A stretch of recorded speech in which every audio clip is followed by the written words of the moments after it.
Assalamualaikum warahmatullahi wabarakatuh. Nama saya Harli Susniadi. Saya berasal dari SMP Negeri 2 Lapi. Kali ini saya akan mempresentasikan tugas koneksi antar materi, yaitu koneksi antar materi modul 2.3. Adapun penugasannya yaitu instruksi penugasannya. Yang pertama, buatlah sebuah kesimpulan dan refleksi yang disajikan dalam bentuk media atau informasi. Dalam hal ini saya akan memaparkan pendidikan program guru penggerak angkatan 9 sudah sampai di penghujung paket modul 2, yaitu di akhir modul 2.3 tentang kucing untuk supervisi akademik.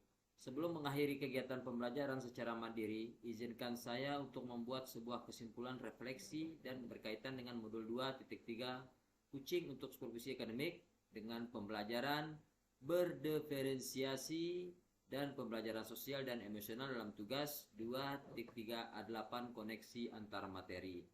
Pada modul 2.3 ini terdapat 4 submateri, yaitu pertama, konsep kucing secara umum dan kucing dalam konteks pendidikan.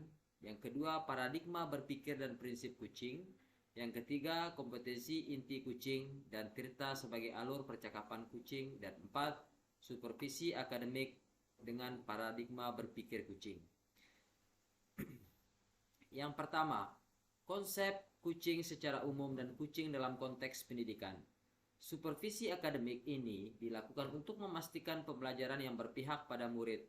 Sebagian tertuang dalam standar proses pada Standar Nasional Pendidikan.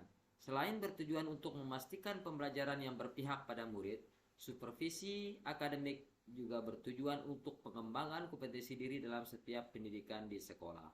Oleh karena itu, penting kiranya bagi kita memastikan bahwa supervisi akademik yang kita jalankan benar-benar berfokus pada proses pembelajaran. Untuk itu, diperlukan suatu pendekatan yang diawali dengan paradigma berpikir yang memberdayakan, pendekatan dengan paradigma berpikir yang memberdayakan untuk diperlukan agar pengembangan diri dapat berjalan secara berkelanjutan dan terarah. Salah satu pendekatan yang memberdayakan adalah kucing. Kucing adalah untuk bentuk kemitraan antara coach dan kuci yang dijalankan melalui proses kreatif. Proses kreatif yang dimaksud yaitu melalui eksplorasi, membangun ide yang tujuannya adalah untuk memaksimalkan potensi personal dan profesional kuci. Dalam proses kucing, coach tidak memberitahu, memikirkan solusi sebelum mendengarkan atau menggunakan kucing sebagai sarana memberikan feedback yang bersifat judgment atau asumsi. Kucing yang baik adalah membudayakan potensi kuci yang tujuannya mengantarkan kuci ke kondisi yang lebih baik.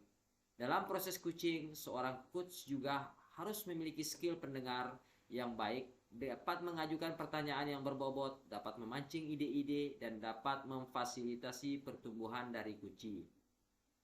Selain kucing, ada beberapa metode pengembangan diri yang lain yang bisa jadi kita praktekkan selama ini di sekolah, yaitu mentoring, konseling, fasilitasi, dan training.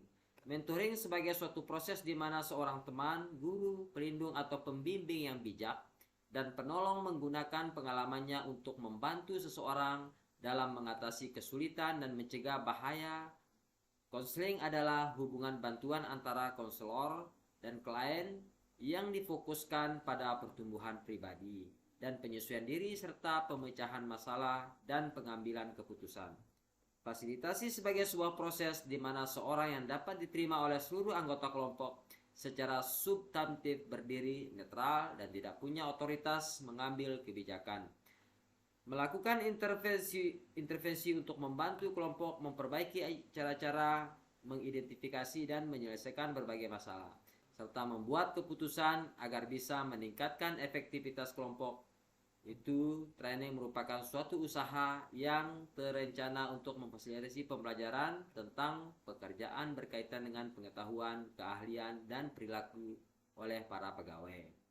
Ki Hajar Dewantara menekankan bahwa tujuan pendidikan itu menuntun tumbuhnya atau hidupnya kekuatan kodrat anak sehingga dapat memperbaiki tingkah lakunya.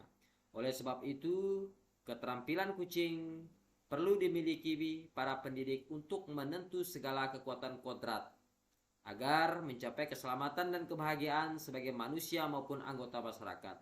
Proses kucing sebagai komunikasi pembelajaran antara guru dan murid. Murid diberikan ruang kebebasan untuk menemukan kekuatan dirinya dan peran pendidikan sebagai pamong dalam memberi tuntunan dan memperdayakan potensi yang ada agar murid tidak kehilangan arah dan menentukan kekuatan dirinya tanpa membahayakan dirinya. 2. Paradigma berpikir dan prinsip kucing. Salah satu tujuan pengembangan kompetensi diri adalah guru. Guru menjadi otonom, yaitu dapat mengarah, mengatur, mengawasi, dan memodifikasi diri secara mandiri. Self-directed, self-managed, self-monitor, self-modification. Untuk dapat membantu guru menjadi otonom, diperlukan paradigma berpikir dan prinsip kucing bagi orang yang mengembangkan. Untuk dapat membantu rekan sejawat kita mengembangkan kompetensi diri mereka menjadi otonom, kita perlu memiliki paradigma berpikir kucing terlebih dahulu. Paradigma tersebut adalah fokus pada kunci rekan yang akan dikembangkan. Pada saat kita mengembangkan kompetensi rekan sejawat kita memusatkan perhatian kita pada rekan yang dikembangkan, bukan pada situasi. Yang ketiga, kompetensi inti kucing dan Tirta sebagai alur percakapan kucing. Di program guru penggerak khususnya angkatan 9 dipelajari 3 kompetensi inti kucing, yaitu kehadiran penuh present. Kehadiran penuh present adalah kemampuan untuk bisa hadir untuk utuh bagi kucing atau di dalam kucing tersebut sebagai kucing present sehingga badan, pikiran, hati selaras saat sedang melakukan percakapan kucing. Kehadiran penuh ini adalah bagian dari kesadaran diri yang membantu munculnya paradigma berpikir kompetensi lain saat kita melakukan percakapan kucing. Mendengarkan aktif. Seorang coach yang baik akan mendengarkan lebih banyak dan lebih sedikit berbicara dalam percakapan kucing. Fokus dan pusat komunikasi adalah pada diri kucing. Mengajukan pertanyaan berbobot dalam melakukan percakapan kucing. Keterampilan kunci lainnya adalah mengajukan pertanyaan dengan tujuan tertentu atau pertanyaan berbobot. Salah satu referensi yang dapat kita gunakan untuk mengajukan pertanyaan berbobot hasil dari mendengar aktif yaitu rasa yang diperkenalkan oleh Julian Treasure. Seorang coach harus memiliki kemampuan untuk dapat menavigasi tujuan dan arah percakapan dibutuhkan kucing. Beberapa acuan interaksi dalam proses kucing adalah percakapan untuk perencanaan, percakapan untuk pemecah masalah, percakapan untuk berefleksi, percakapan untuk berkolaborasi. Semua alur percakapan kucing yang akan membantu peran coach dapat membuat percakapan kucing menjadi efektif dan bermakna, yaitu alur Tirta. Alur percakapan kucing Tirta dikembangkan dengan semangat merdeka belajar. Tirta dapat dijelaskan sebagai berikut. Tujuan umum, tahap awal di mana kedua pihak, coach dan kucing, menyepakati tujuan pembicaraan yang berlangsung. Yang keempat, supervisi akademik dengan paradigma berpikir kucing. Dalam pelaksanaannya ada 2 paradigma utama yang menjadi landasan kita menjalankan proses supervisi akademik yang memberdayakan, yaitu paradigma pengembangan kompetensi berkelanjutan dan optimalisasi potensi setiap individu. Pertumbuhan setiap individu melihat supervisi sebagai bagian dari alur belajar bagi pengembangan performa sebagai seorang guru. Perkembangan supervisi mendorong individu dalam mengidentifikasi dan merencanakan area pengembangan diri. Beberapa prinsip supervisi akademik dengan paradigma berpikir kucing meliputi kemitraan, proses kolaboratif antara supervisor dan guru. Konstruktif, bertujuan mengembangkan kompetensi individu, terencana, reflektif, objektif, data dan informasi diambil berdasarkan sasaran yang sudah disepakati. Berkesinambungan, komprehensif, mencakup tujuan dari proses supervisi akademik. Pada umumnya, pelaksanaan supervisi akademik didasarkan pada kebutuhan dan tujuan sekolah yang dilaksanakan dalam 3 tahapan. yaitu perencanaan, pelaksanaan supervisi, dan tindak lanjut. Pada tahap perencanaan, supervisor merumuskan tujuan, melihat pada kebutuhan pengembangan guru, melihat pendekatan teknik dan model, menetapkan jadwal, dan mempersiapkan ragam instrumen.